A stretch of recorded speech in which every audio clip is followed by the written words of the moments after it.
Buenos días a todas y todos. Esta es una nueva edición del Popular en Radio, un espacio de comunicación con los comunistas, los frente amplistas, los militantes sindicales y sociales y con todos los hombres y mujeres interesados en la política y en profundizar el proceso de cambios en nuestro país. Agradecemos todos los mensajes recibidos por mail, por teléfono y personalmente. Esto es El Popular en Radio. Muy buenos días, como todos los martes y los viernes, exactamente al mediodía, en la hora que salía Enrique Rodríguez, en esta misma emisora, en CX30, los saludamos con El Popular en Radio. Hoy vamos a compartir con ustedes un balance de el histórico 1 de mayo, al que convocábamos desde la tapa de Popular el viernes y que transmitimos en directo, en nuestra primera transmisión en directo en el portal del Popular, que tan bien recibido ha sido y que agradecemos muchísimo todos los mensajes para este nuevo esfuerzo del equipo.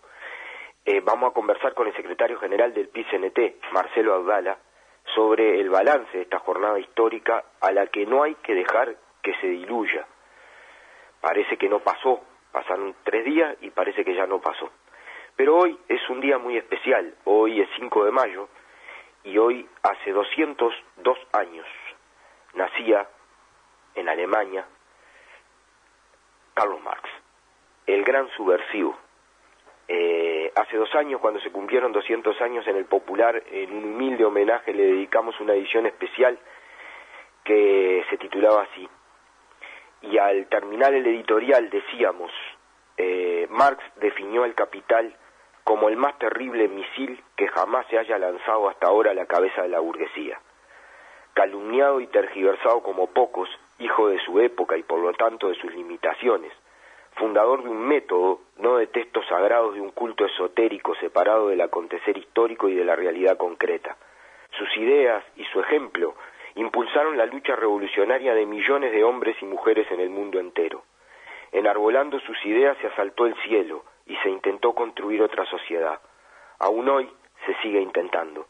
También en su nombre se hicieron barbaridades y se provocaron tragedias. Para honrar a Marx hay que estudiar, pensar, debatir y someter todo a crítica, incluso nuestra propia obra, pero reivindicando la vigencia de su llamado a subvertir el orden establecido y construir el reino de la libertad. Y hay que hacerlo sabiendo que es una tarea histórica y que serán los pueblos sus protagonistas, asumiendo que, como también le respondiera a su hija, la felicidad está en la lucha.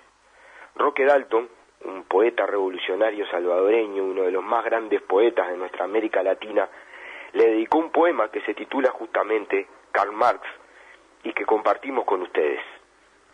Desde los ojos de león brillando al fondo de tus barbas, desde la humedad polvorienta en las bibliotecas mal alumbradas, desde los lácteos brazos de Jenny de Westfalia, desde los remolinos de la miseria en los exilios lentos y fríos, desde las cóleras en aquellas redacciones renanas llenas de humo, desde la fiebre como un pequeño mundo de luz en las noches sin fin, le corregiste la renca labor a Dios, tú, oh gran culpable de la esperanza, oh responsable entre los responsables de la felicidad que sigue caminando. Queríamos compartir este hermoso poema de Roque, nuestro compañero, caído también en la lucha revolucionaria, para recordar a esta gran personalidad, una de las más importantes de la historia, cuyas ideas siguen en nuestro corazón y en nuestra cabeza para transformar el mundo. Marcelo, andás por ahí, te damos la bienvenida. Hola. Gabriel, ¿cómo estás? Un gustazo, muchas gracias por acompañarnos. Recordábamos a Marx y hacemos una continuidad, y porque parte de las críticas del 1 de mayo tienen que ver con eso, para conversar contigo sobre este formidable 1 de mayo que se dio en Uruguay, destacado hasta internacionalmente. Un medio como la CNN, insospechada de tener simpatía por la lucha de los trabajadores, destacó que el 1 de mayo en Uruguay fue uno de los más grandes del mundo en esta oportunidad. Tú decías en la conferencia de prensa en el PIT-CNT que compartimos, yo estuve contigo compartiendo esa transmisión de APU, una frase que a mí me quedó guardada, la dijiste al final de todo. fue un acierto táctico de la firmeza estratégica. ¿Por qué lo definiste así, Marcelo? Bueno, porque, como tú decís, Gabriel, era muy complejo encontrar el debido equilibrio que nos viene de una concepción de responsabilidad sobre las trabajadoras, los trabajadores, su familia, el pueblo en general. Era muy complejo encontrar un camino que permitiera de manera simultánea ser absolutamente responsable con la crisis sanitaria que hoy existe en el planeta, con otra necesidad que la vida demostró que hay una necesidad importante en la sociedad uruguaya, encontrar el camino para que la gente se exprese, se movilice, desarrolle su lucha y sus reclamos, ¿no? Entonces, tuvimos este año, un 1 de mayo, sumamente singular, donde entran todas las características más generales del 1 de mayo como un día de lucha y de acción de los trabajadores, pero en el cuadro de una pandemia que, si uno mira las formas de conmemoración del 1 de mayo que se desarrollaron a nivel mundial, esto que pasó en Uruguay es prácticamente único, ¿no? Y que obviamente los organismos del PCNT, todo el movimiento sindical, los sindicatos procesarán sin duda un balance y un relanzamiento de la perspectiva de movilización y lucha, pero era bien complejo encontrar una manera de movilizarse en estas condiciones, y realmente nosotros entendemos que fue sumamente exitoso el 1 de mayo, que también está demostrando la necesidad de una acción masiva, de una acción democrática, contundente y masiva para defender los derechos del pueblo trabajador. Como bien reflexionabas vos, Gabriel, una caravana que a lo largo de lo ancho del país fue impresionante. Yo subrayo y destaco porque aquí estamos acostumbrados a sopesar y a valorar, y eso es bien importante, la movilización en Montevideo, pero hay que ver lo que fue el interior, fue impresionante. Una estructuración encabezada por Enrique, nuestro nombre, el responsable del interior del PCNT, de reuniones sumamente regulares con las nuevas tecnologías disponibles, con todos los plenarios departamentales, que dieron como resultado una caravana que fue masiva, tanto en Montevideo como en cada localidad, cada ciudad y cada capital departamental. En segundo lugar, el contenido de la conferencia de prensa, auspiciada también en conjunto con APO, que tú participaste, Gabriel, y la cadena de radio y televisión, que se centra en el planteo reivindicativo, en tirar una mano a través de la renta de transición en la emergencia, que se cobren tarifas de manera ponderada de acuerdo a los ingresos de los núcleos familiares, que se establezca alguna herramienta que inhiba, que prohíba, que evite los despidos de los lugares de trabajo, manteniendo los colectivos laborales, la necesidad, cosa que va a empezar a aparecer de manera más clara, digamos, de defender el salario real de la gente, sus ingresos, una plataforma tirada para los sectores más desposeídos y más vulnerables del movimiento sindical y popular.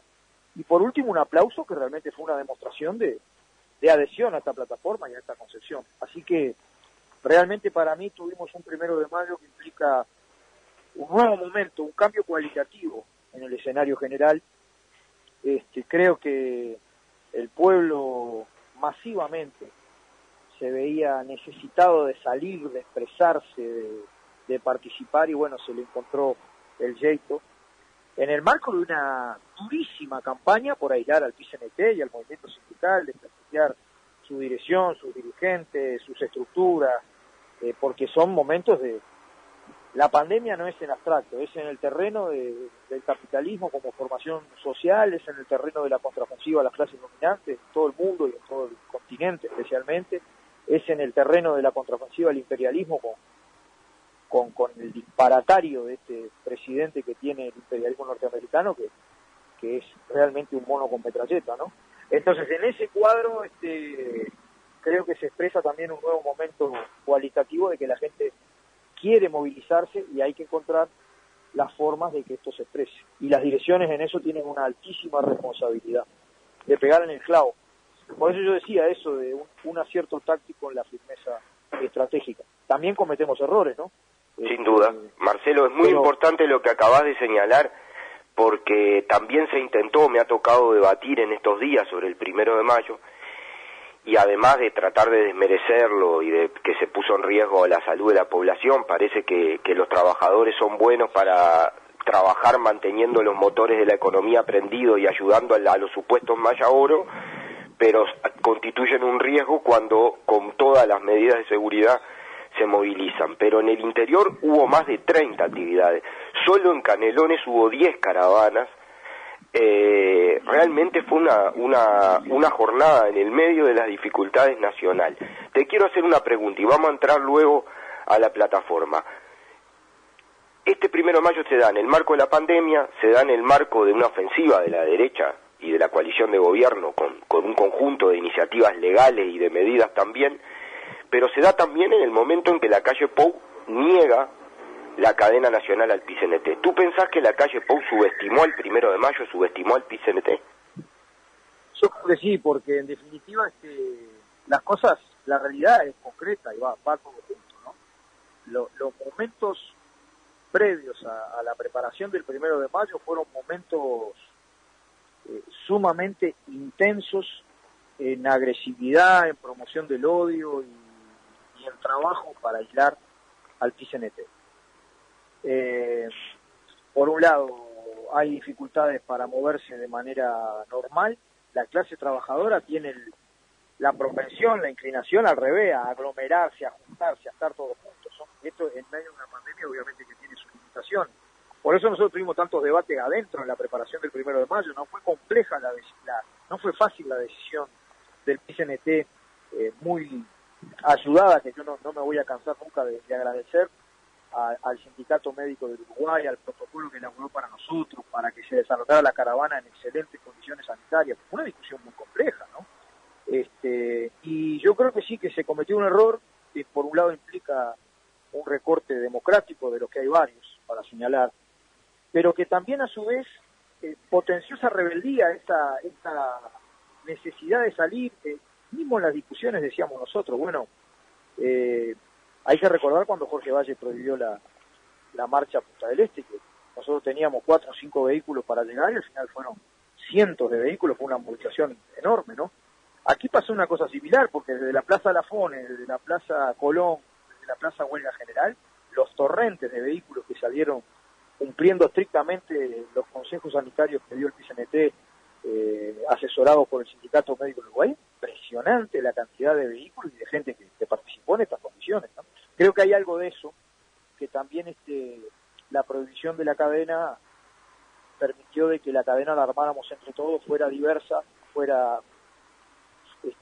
sumamente flexible, porque estuvo la caravana y se podía decir, pero no todo el mundo tiene vehículo. Bueno, pues estuvo el aplauso y estuvo la mirada de la cadena a través de aquellos medios que la pasaron, y estuvo la conferencia de prensa, que más allá que a uno la recortaron la conferencia de prensa, los medios más vistos fueron los que no la recortaron. Entonces te dice muchas cosas. Y también una cuestión que es muy importante, en un momento que a veces la ideología dominante se convierte en cierta inflación de los egos. La diferencia entre la caravana y el acto no es que nosotros dejemos de hacer actos, no vamos a dejar de hacer actos. Pero ¿quién era el protagonista de la caravana? Cada vehículo fue realmente una acción depositada en la movilización individual, podríamos decir, de cada núcleo familiar, si salieron 2 por vehículo, pero que el protagonista era cada participante, no era una cosita en que se destacaran solamente, digamos, a quienes les toca. A mí me ha tocado varias veces, pero a múltiples compañeras y compañeros le ha tocado la responsabilidad de hacer uso de la palabra en nombre de un enorme colectivo. No era ir a ver el acto y la oratoria de tal o cual dirigente, sino que estábamos todos ahí en condiciones de iguales desarrollando una acción que era por una plataforma que también, no me quiero hacer el distraído, era rechazando la ley de urgente consideración, y que realmente deja muchas enseñanzas sobre qué tipo de acción popular nosotros vamos a necesitar desplegar, no solamente en el momento, en el instante táctico, podríamos decir, sino en estos 5 años donde el PIT-CNT tiene abierta una discusión de cómo retomar, cómo defender los derechos desde un punto de vista reivindicativo en lo inmediato, pero también cómo retomar la ofensiva programática para cambiar el país en favor de las grandes mayorías, y una cosa que todavía es más pesada, cómo retomar la iniciativa histórica, porque esto no se arregla en el marco de la sociedad capitalista, ¿no? Entonces tenemos realmente que acumular fuerzas que nos permitan ir avanzando centímetro a centímetro hacia, digamos, la pública felicidad. Marcelo, me quedan dos preguntas en el tiempo que nos quedan. Desde el punto de vista de la plataforma, porque aquí estuvo en debate la medida, estuvo en debate si iba a tener convocatoria o no, la vida la saldó, es indiscutible, pero la medida era para recordar el 1 de mayo, defender esa fecha, además a 40 años el 1 de mayo del 80, nada menos, cosa que no hay que dejar de recordar, porque implica el compromiso con la democracia del movimiento sindical al que sistemáticamente acusan de corporativo, pero además tenía un componente de propuesta, que podemos resumir, era mucho más, pero en la plataforma de la Intersocial, que tiene como elemento vertebrador lo de la renta transitoria, para los que dicen que no hay diferencias con lo que propone el gobierno, hay diferencias enormes, la renta transitoria es una de ellas, el rechazo a la ley de urgente consideración y también una propuesta muy concreta que tiene que ver con que si no se van a convocar los consejos de salario, se prorroguen los convenios vigentes que vencen ahora. ¿Está bien esas tres? ¿Se puede resumir que son el parte del corazón de la propuesta? Absolutamente, Gabriel, es así. Si tuviéramos que decir una cuestión gruesa y hasta en cierta medida con un margen de error importante o directamente equivocada, en este 1 de mayo, cosa que es absolutamente normal y natural que los trabajadores exijan aumento de salario. El centro de la bandera no era un aumento de salario para las compañeras y compañeros que en estas condiciones se mantienen ocupados. Fue una mano tendida a lo que la están pasando realmente mal, a los casi 170.000 que están en el seguro de paro, y más aún todavía a los 400.000 que viven en el día a día de trabajo que genera justamente el aumento de la demanda interna y la circulación de dinero, y que eso se interrumpió de golpe con la pandemia, al vendedor ambulante, al artista callejero, al trabajador de espectáculos públicos, al feriante, al unipersonal, pero que en realidad no es empresa, es trabajador, al monotributista. El centro de la plataforma era para eso, y sí, como tú bien decís, como hay también la necesidad de control de precios, de que no hayan precios especulativos, un criterio de defender el trabajo y el salario, ¿no? Es decir, que ¿cuál es la característica central de los convenios que se celebraron en el 2018? Y básicamente que contemplan el 100% del IPC, que establecen, digamos, mecanismos para que el salario no se deteriore. Bueno, eso es lo que hay que resolver ahora. Por eso decíamos, si es razonable pensar que en estas condiciones, capaz que no está tan bueno tener una negociación de consejos de salario masiva, como son todas las negociaciones, bueno, por lo menos garanticemos que el salario no se deteriora, y eso es básicamente, más o menos, con los convenios que se firmaron en el periodo anterior. Me parece muy importante destacar esos tres ejes, porque a veces también tú sabes, en esta sociedad, y lo has vivido en estos días de polémica post 1 de mayo, que también se centra todo en la medida y no en la propuesta de la medida, porque los trabajadores se movilizan por cosas concretas, no se movilizan en un ejercicio gimnástico, se movilizan por propuestas concretas, y estas propuestas concretas no están siendo atendidas. Hay algunas señales interesantes, como la del despido del presidente de la Cámara de Comercio, que abre la posibilidad a que se mantenga eso y que tiene un componente también de reactivación económica. El mercado interno va a jugar un papel muy importante si los salarios se deterioran junto con el seguro de paro, porque el seguro de paro es un derecho, pero tenés rebajado el 40% de ingresos de pique, ¿no? El 40% por lo menos, en general hasta se llega a ganar la mitad de lo que vos estabas ganando, porque en el seguro de paro se desarrolla el ingreso tuyo como un promedio de lo ganado en los últimos 6 meses. Entonces siempre es más o menos la mitad del salario de la gente, y obviamente que hay un deterioro importante, ¿no? Y obviamente que el salario es un factor económico que mueve la economía, es decir, los jubilados, la gente que está en la informalidad, en cierta medida, viven de la circulación del salario. Por eso es tan negativo que nuevamente se apele al aumento del IVA para recaudar, porque es un impuesto de los más regresivos que existen, y justamente dificulta la circulación de dinero de la cual viven vastos sectores, ¿no? No, es así, Marcelo, te vamos a hacer la última para liberarte además, pero estamos en este 1 de mayo se da en el momento en que entra en vigencia el aumento del IVA para el consumo con tarjetas en el medio de la pandemia, caso único en el mundo de aumentar un impuesto de consumo en el medio de la pandemia, y además en el mes en que vamos a tener que pagar el aumento de tarifas públicas que se empezó a correr en abril. Yo te quería hacer una pregunta, porque ahora tenemos en mayo, el 1 de mayo es sin duda una fecha de una trascendencia, por eso decía, lo subestimó, no entendió la dimensión del 1 de mayo en la calle.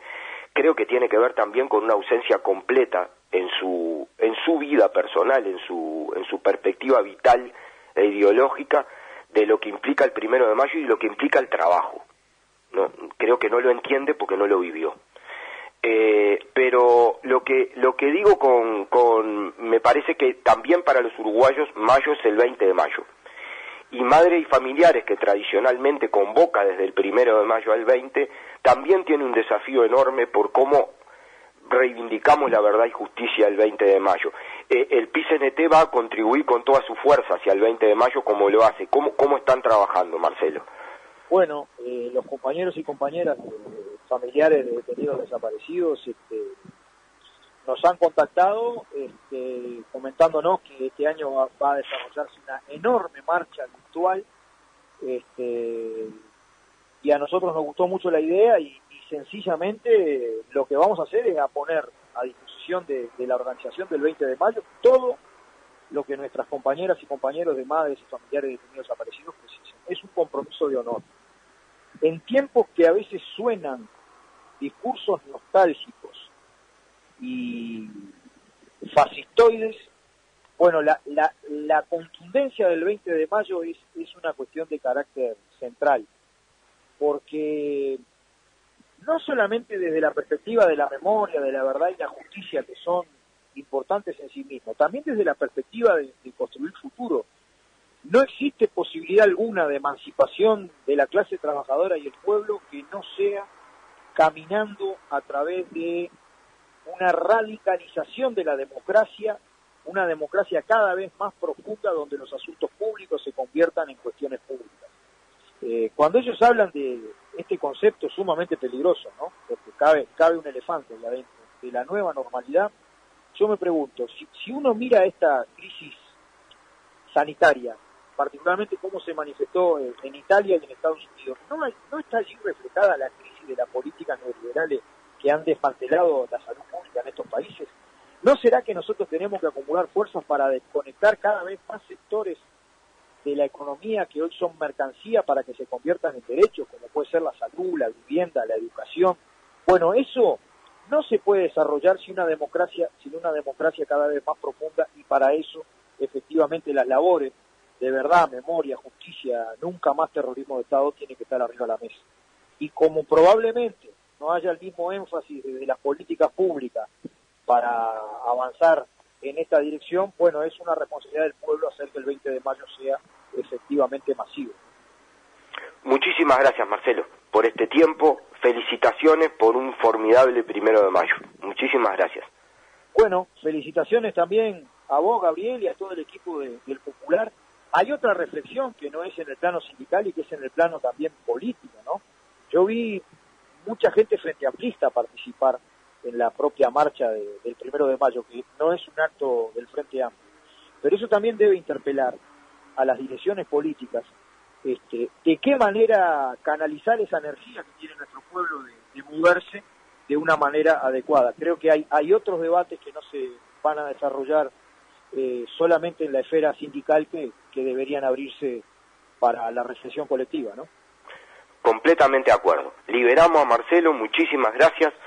Y en estos 2 minutos que nos quedan, de apuro decir precisamente, ayer hubo dos resoluciones del Frente, muy importantes, del Frente Amplio, que están publicadas ya en el portal del Popular, www.elpopular.uy, al que invitamos a que visiten.